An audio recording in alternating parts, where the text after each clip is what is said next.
aquí. Es la 1:40 PM, 1:40 PM, y vamos a hablar de un tema específico que es el de las librerías Educal y el Fondo de Cultura Económica, pero otros temas también, diría yo, colindantes o contiguos, pero muy interesantes. Vamos a hablar con Paco Ignacio Taibo II, director del Fondo de Cultura Económica, a quien saludo con gusto. Paco, buenas tardes. Muy buenas tardes. ¿Cómo estás, Paco? En forma y viento en popa. Al fondo está yéndole muy bien. Paco, el tema concreto de Educal, ¿qué es lo que hay sobre este tema? Lo has explicado ya en varios lugares y en varias entrevistas, pero en esencia, ¿cuál ha sido la situación de estas librerías Educal, Paco? Bueno, te cuento no rápidamente porque es larga historia.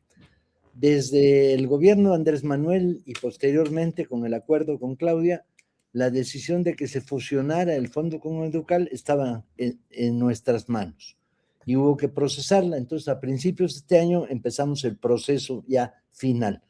Para esto se había creado un pacto de tal manera que todas las librerías del fondo y de Educal aparecían con el membrete Fondo Educal, de tal manera que tuvieran un surtido de libros más amplio, la misma promoción, etcétera.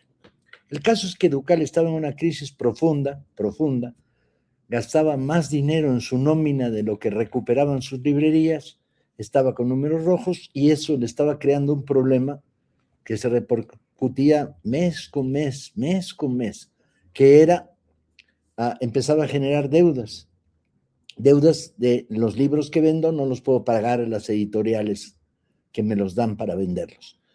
La nómina cuesta más que la estructura librera de Educal y entonces no le pagamos a Hacienda, no le pagamos.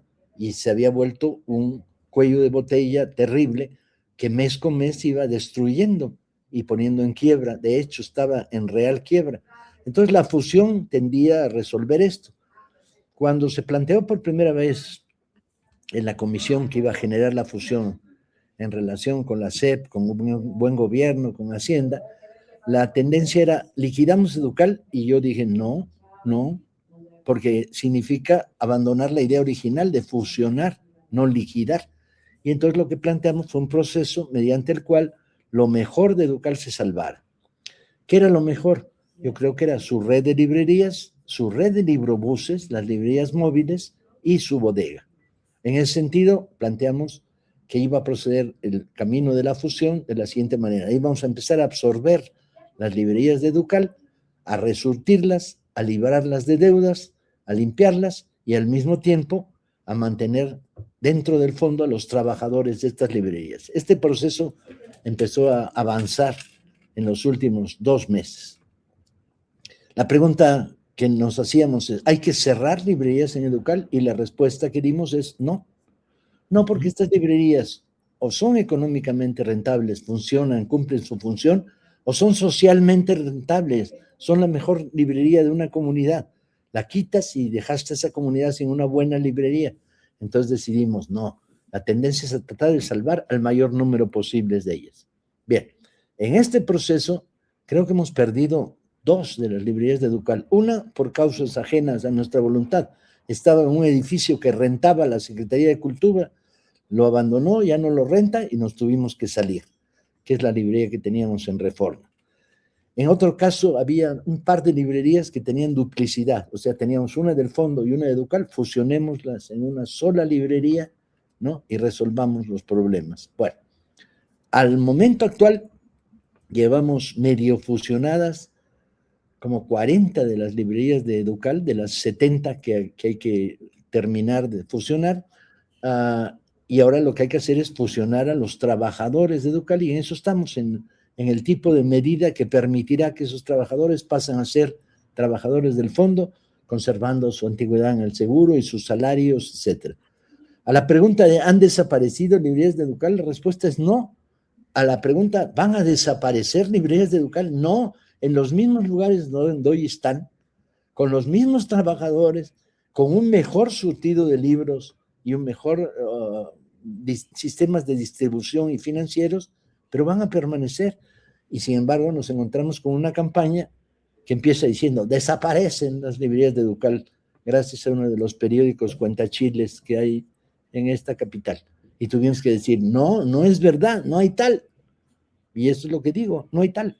Si usted tiene una librería educal en Puebla, va a haber una librería. En ese lugar, en ese mismo lugar, va a sustituir, sobrevivir la librería educal convertida en una librería a fondo. Pero ni siquiera estamos pensando en el decorado exterior, si debe decir fondo, no, es lo de menos al final. Paco, eso te ha llevado a como un tema colateral, no sé si central incluso, el tema de la postura de los medios convencionales de comunicación, particularmente prensa escrita, pero no están exentos ni la televisión privada ni la radio privada en este tiempo de lucha por la defensa de las audiencias. Pero ¿cómo vas viendo esa batalla? A fin de cuentas, los medios convencionales subsisten y siguen teniendo una fuerza menguada, pero todavía relevante. Yo diría que muy menguada porque sus índices de lectura son muy bajos, ¿no? Lo que pasa es que generan ruido y el ruido no me molesta, lo que me molesta es el rumor basado en una falsedad. La falsedad era, ya van a desaparecer las librerías de Educal. No es cierto. Y esa falsedad se convertía en rumor y de repente tengo que decirle a un compañero en Puebla, ¿va a desaparecer la librería Educal? No, no va a desaparecer la librería Educal.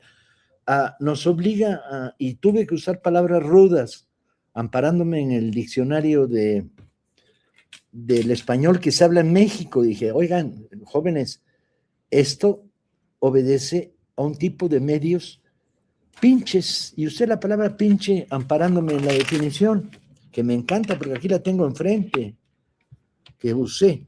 Dice, pinche es una palabra que sirve para dar fuerza o enojo a una situación cotidiana, ¿no? Sin que necesariamente sea un insulto directo, ¿vale? Y además se usa para describir a algo o a alguien de baja calidad, mezquino, molesto o sin valor. Ok. Yo sé que tengo la lengua larga a veces y que peco de decir lo que pienso y no de pensar lo que digo, pero en este caso era justificadísimo. Entonces, ahí les queda de regalo la palabra a los medios que mienten. ¿Qué tanto El rumor, siguen? no la realidad. Claro. Ahora, el término, el significado original más usual era del pinche como ayudante en oficios de cocina. ¿Qué tanto No es esa el prensa a caso. la que te refieres? ¿Perdón? No, no es el caso. No hablaba de los ayudantes de cocina de Claro, periódicos. claro, Hablaba, pero pregunto, ¿qué tanto esa prensa oficia como pinche de la cocina de derechas y ultraderechas que desean regresar al poder? ¿Qué tanto es el servicio auxiliar que prestan? te agradezco mucho la reinterpretación. Ya tengo dos argumentos, no solo uno. Uh-huh. ¿Y qué piensas de ello? Pienso que es menor.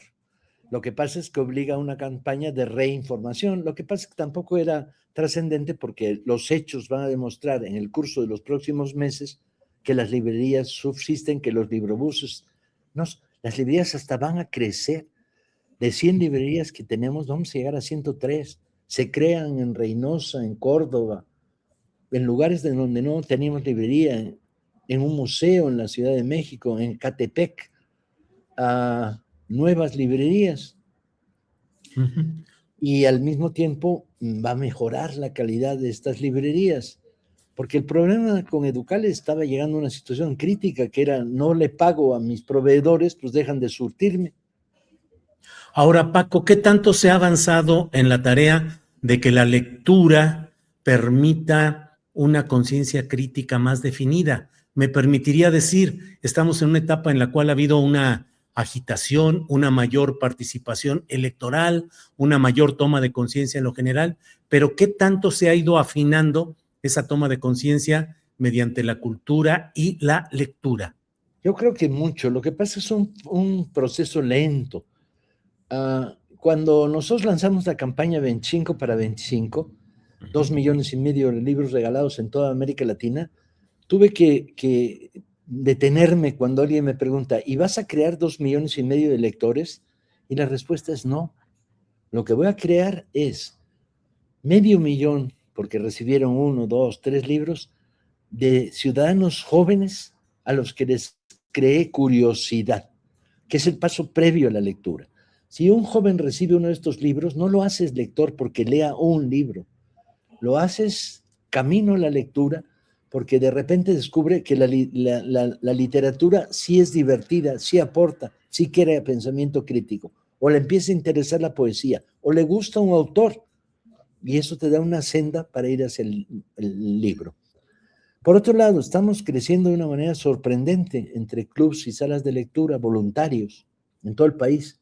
Yo calculo que vamos a terminar con 25,000 o 26,000 clubs de lectura en todo el país. Y ahí sí estás haciendo fomento a la lectura directo. Estamos avanzando mucho entre adultos mayores, porque hemos descubierto que un adulto mayor que tiene ingresos por encima de lo normal gana tiempo libre. Y al ganar tiempo libre, el que leía vuelve a leer. Y ahora sí, de una manera jocosa, amistosa, amable, creadora de pensamiento crítico. Y entre niños, donde se avanza totalmente. Y tropezamos con el gran problema de que hay amplios sectores, no mayoritarios, pero sí existentes de juventud, que dicen leer qué flojera.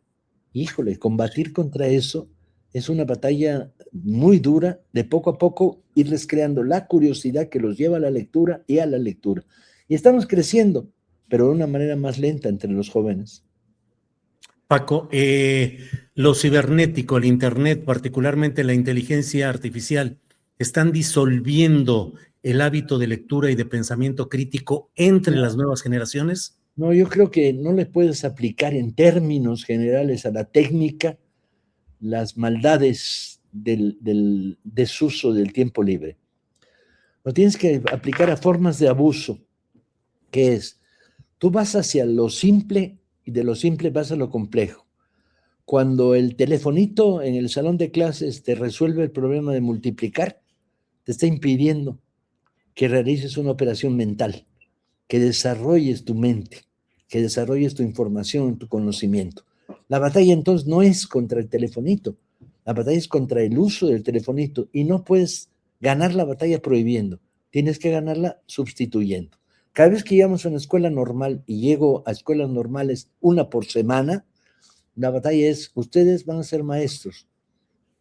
Y la batalla contra el teléfono es un problema de que le den oferta y a opciones culturales, música, teatro, creación, lectura, a estos jóvenes para que descubran ese otro mundo que por razones de facilismo están abandonando. Gracias pues por este asomo a todos estos temas, Paco. Voy cerrando preguntándote de la producción que ustedes tienen de contenido literario, ¿qué es predominante o hacia dónde se orienta más? ¿Hacia ficción o hacia no ficción? Y dentro de la ficción, de la no ficción, ¿qué tanto se orienta a la política y sus problemas? Sería difícil establecer los términos porque se nos cruza un problema que es, nosotros producimos para adultos y para niños y jóvenes. Nuestra división de niños y jóvenes produce un 31% de la producción total. De los 500 libros que publica el fondo y que promueve y que distribuye el fondo en todo el mundo hispanoparlante al año, ¿cuántos son? El 31% se va a los de jóvenes y adolescentes. El resto debe estar partido por mitad entre ficción y no ficción. El problema es que hay una división de no ficción muy importante, que serían los breviarios, la divulgación de la ciencia, que producen libros extremadamente baratos. La ficción está concentrada en varias colecciones, tanto en México como en otras partes de América Latina donde estamos produciendo, que yo creo que la virtud de la ficción, más allá de que tienes que cumplir con necesidades de lectores que te piden las cosas más sorprendentes para seguir creciendo, la virtud de la ficción es que es la que crea lectores permanentes. O sea, si logras que alguien como yo, como tú, lea de vez en cuando, no es obligatorio, no es todos los días, un cuento, una novela, un poema, te estás construyendo como hombre del libro, hombre de la lectura. y eso es permanente. Entonces la ficción tiene la virtud de crear lectores permanentes para el resto de tu vida. Bien, Paco, pues gracias por esta oportunidad de platicar. A reserva de lo que desees agregar, darte las gracias puntuales. No, al revés, te agradezco porque estamos en una campaña de reinformación, lo cual es medio delirante, ¿no? Sí. Porque también he recibido mensajes de parte de nuestros equipos diciendo, ni los peles, Paco, ignóralos, tienen 30 lectores. Y tú dices, el problema no son sus lectores, que de veras son 30. El problema es el efecto rumor. ¿Sí? Y bueno, ni modo, hay que seguir reinformando. Ahora, tiene una virtud todo esto. A los hechos me atengo. Si a fin de año hay menos librerías en este país del Fondo de Cultura Educal, entonces sí, admito que me den la cuerda para que me ahorque.